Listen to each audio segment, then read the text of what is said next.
Hello students, हम आज पढ़ रहे हैं अपना लेसन 2 जिसका नाम है वारिस कौन।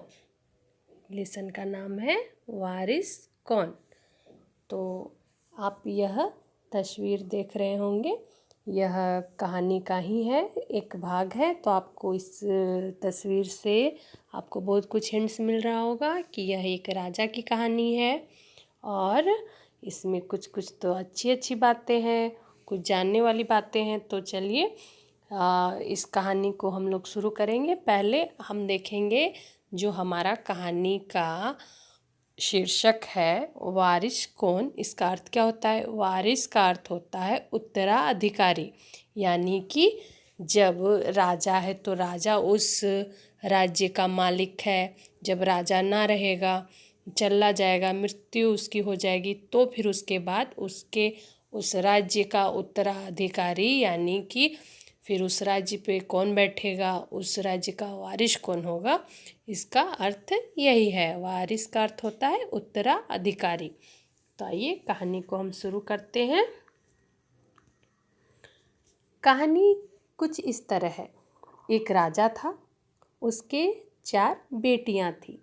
ये देखिए लिखा हुआ है, एक राजा था, उसके 4 बेटियां थी। राजा ने सोचा कि इन चारों में से जो सबसे बुद्धिमती होगी उसे ही अपना राजपाट सौंपेगा। बुद्धिमती का अर्थ होता है जो सबसे ज्ञानी, जो सबसे ज़्यादा बुद्धिमान होगी उसे ही वो अपना सारा राज्य, अपना उत्तराधिकारी, अपना वारिस उसे ही बनाएगा। इसका फैसला कैसे हो? ये तो उसने सोच लिया कि जो सबसे बुद्धिमान होगा उसी ही मैं अपना उत्तराधिकारी बनाऊंगा, लेकिन इसका फैसला कैसे होगा कि उसमें से सबसे बुद्धिमान कौन है? वह सोचने लगा। अंत में उसे एक उपाय सूझ गया, उसे एक तरकीब मिल गई। उसने एक दिन चारों बेटियों को अपने पास बुलाया, सभी को गेहूं के 100 दाने दिए। कितने दाने दिए?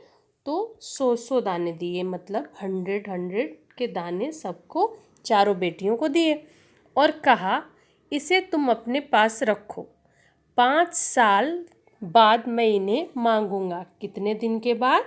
तो 5 साल के बाद। राजा ने चारों को बुलाया और क्या दिया? तो गेहूं के 100 दाने। और फिर क्या कहा? इसे रखो। और कब बोलेगा? 5 साल के बाद। जब इन्हें मांगूंगा तब तुम मुझे वापस कर देना। वापस कर देना यानी मुझे तुम लौटा देना। जब मैं 5 साल के बाद इन गेहूं के दानों को मांगूंगा तो तुम मुझे वापस कर देना, लौटा देना। गेहूं के दाने लेकर चारों बहनें अपने अपने कमरे में लौट आईं। अपने अपने कमरे में यानी अपने अपने बेडरूम में चली आई। बड़ी बहन ने उन दानों को खिड़की के बाहर फेंक दिया। सबसे बड़ी बहन ने क्या किया? तो उन गेहूं के दानों को, सबसे बड़ी बहन ने, एक मिनट, सबसे बड़ी बहन ने उन दानों को खिड़की के बाहर फेंक दिया। उसने सोचा आज से 5 साल बाद पिताजी को गेहूं के इन दानों को याद रहेगी क्या? सबसे बड़ी बहन ने क्या किया? सबसे पहले उसने अपने कमरे के बाहर जो खिड़की थी उसने सब दानों को खिड़की के बाहर फेंक दिया, यह सोचकर कि क्या 5 साल के बाद पिताजी को इन गेहूं के सिर्फ 100 दाने याद रहेंगे क्या? और ये सोच के उसने फेंक दिया। उसने सोचा आज से 5 साल बाद इनको याद रहेगी क्या इन गेहूं के दानों को? और जो याद भी रहा तो क्या? उसने सोचा अगर पिताजी को याद भी आ गया तो क्या, भंडार से लेकर दे दूंगी। जब वो मांगेंगे कि वो गेहूं के 100 दाने कहाँ है तो मैं जाऊंगी भंडार घर और वहाँ से गेहूं के 100 दाने निकाल कर ले जाके पिताजी को दे दूंगी, महाराज को दे दूंगी। उसके बाद वह पहली का ये कहानी हुआ। दूसरी के बहन के साथ क्या हुआ इधर देखते हैं। दूसरी बहन ने दानों को चांदी की एक डिब्बी में डालकर उसे मखमल के थैले में बंद करके सुरक्षा से अपनी संदूकची में डाल लिया। ये देखिए दूसरी बहन ने क्या किया? तो मखमल के थैले यानी जो कोमल कपड़ा होता है, मखमल का कपड़ा होता है, उस थैले में बंद करके सुरक्षा से, यानी कि अच्छी तरह से अपनी संदूकची कहते हैं जिसमें ज्वारात या फिर ज्वेलरी वगैरह वगैरह हम लोग जब कीमती सामान रखते हैं, छोटी सी डिब्बिया, उसे संदूकची कहते हैं, उसमें उसने डाल के रख दिया। सोचा 5 साल बाद जब पिताजी ये दाने मांगेंगे तब उन्हें वापस कर दूंगी। यह सोच के उसने क्या किया, नंबर दूसरी वाली ने, कि उन सबको अपने रख दिया और कि 5 साल बाद जब पिताजी मांगेंगे तो उनको मैं इस डब्बे से निकाल के हिफाजत के तौर पे अभी रख दे रही हूँ, जब वो मांगेंगे तो मैं उन्हें दे दूँगी।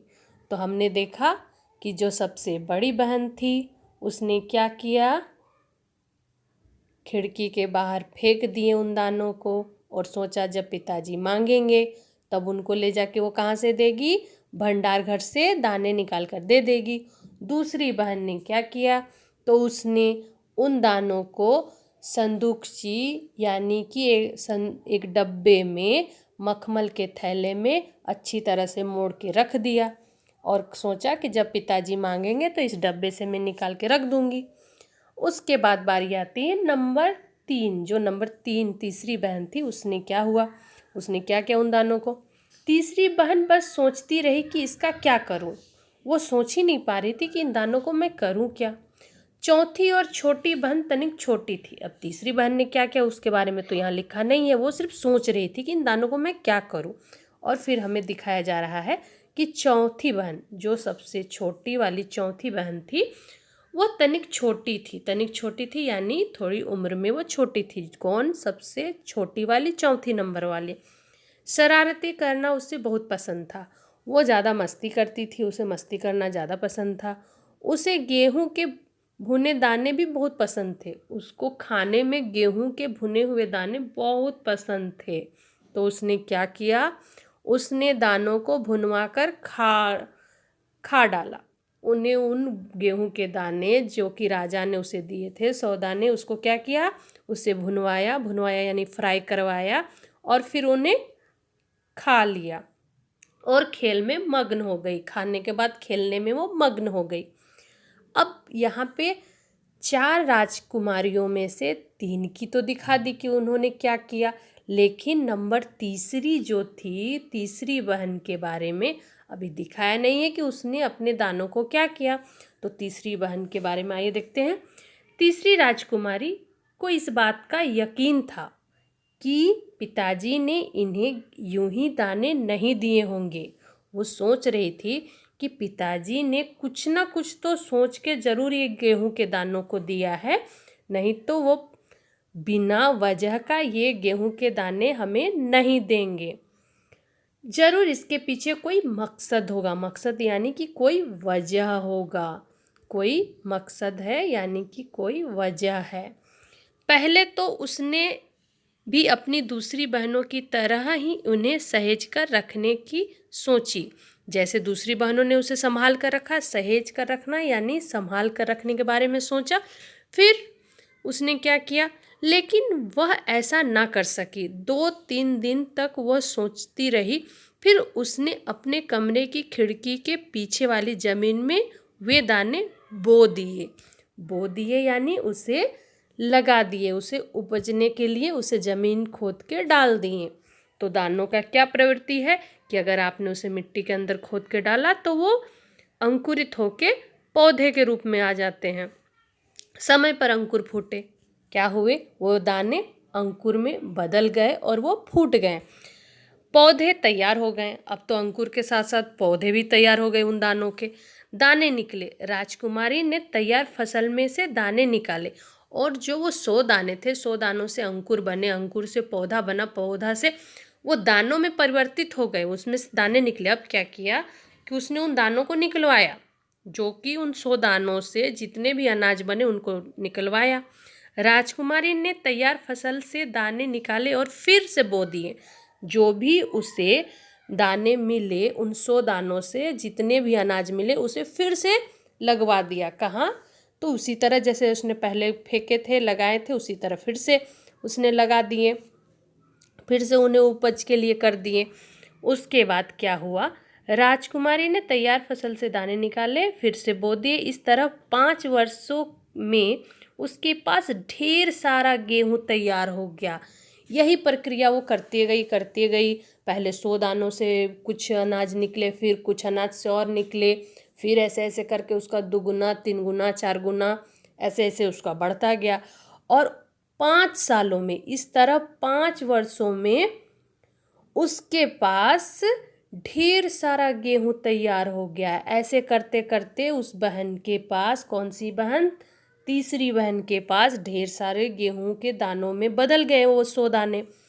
5 साल बाद राजा ने फिर चारों बहनों को बुलाया। 5 साल के बाद क्या किया राजा ने? चारों बहनों को बुलाया और कहा, आज से 5 साल पहले मैंने तुम चारों को गेहूं के 100 दाने दिए थे। कितने दाने दिए थे? तो 100 दाने दिए थे, और कहा था कि 5 साल बाद मुझे वापस करना। ये कहा था। कहाँ वे दाने? कहाँ है वो दाने? राजा ने प्रश्न किया चारों बहनों से कि मैंने जो तुम्हें वो 100 दाने दिए थे आज से 5 साल पहले, वो दाने कहाँ है? बड़ी राजकुमारी, जो बड़ी वाली राजकुमारी थी, वो भंडार घर जाकर गेहूं के दाने ले आई और राजा को दे दिए। राजा ने पूछा, क्या ये वही दाने हैं जो मैंने तुम्हें दिए थे? राजा को उन दानों को देखकर शक हुआ और उसने कहा बड़ी राजकुमारी से, क्या ये यही दाने हैं जो मैंने तुम्हें दिए थे? अब इसके आगे क्या होता है तो हम लोग अगले वीडियो में, अगली कहानी में देखेंगे, अगले वीडियो में कि अब कहानी का क्या रुख होगा। तब तक थैंक यू।